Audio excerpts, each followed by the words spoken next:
church needs to find the right balance between its political mission and its spiritual one, and warns very candidly if that balance fails, the church's moral foundation will crumble like a house of cards. That's just incredibly strong language there from the Pope. I want you to take a look at something he said about some of the hot-button social issues. He's been criticized by some in the church by not talking enough. He addressed that head-on. Take a listen to this.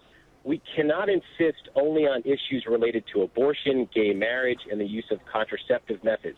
This is what the Pope told these Jesuit journals. I have spoken much about these things, and I have not spoken much about these things, and I was reprimanded for that. It's not necessary to talk about these issues all the time. That's just stunning. That is a course correction for the Catholic Church from what they've been on for a number of years in the public sphere. He's saying, let's get back to the roots, let's get back to serving people. At one point in this article, Ashley, he calls the church a field hospital. Let's take a look at another one. This is on homosexuality. He addressed this, as you know, on that plane ride back from Brazil in July.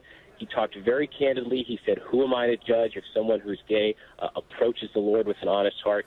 Some people thought he was just talking about priests. He clarified that in a big way. Listen to what he said on this. Someone asked him a very pointed question of whether he approved or not of homosexuality, and this is what he said. I replied with another question. Tell me, when God looks at a gay person, does he endorse the existence of that person with love or reject and condemn this person?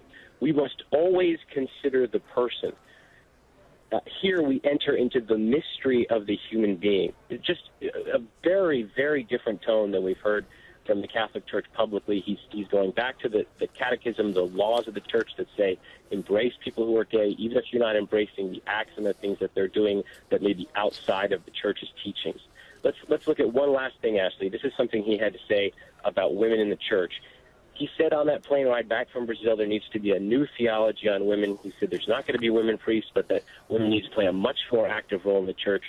Listen to what he said here in this article. The feminine genius is needed wherever we make important decisions. Women are asking deep questions that must be addressed. The church cannot be herself without the women and her role. I mean, just astounding stuff this morning, Ashley. An incredibly wide-ranging interview.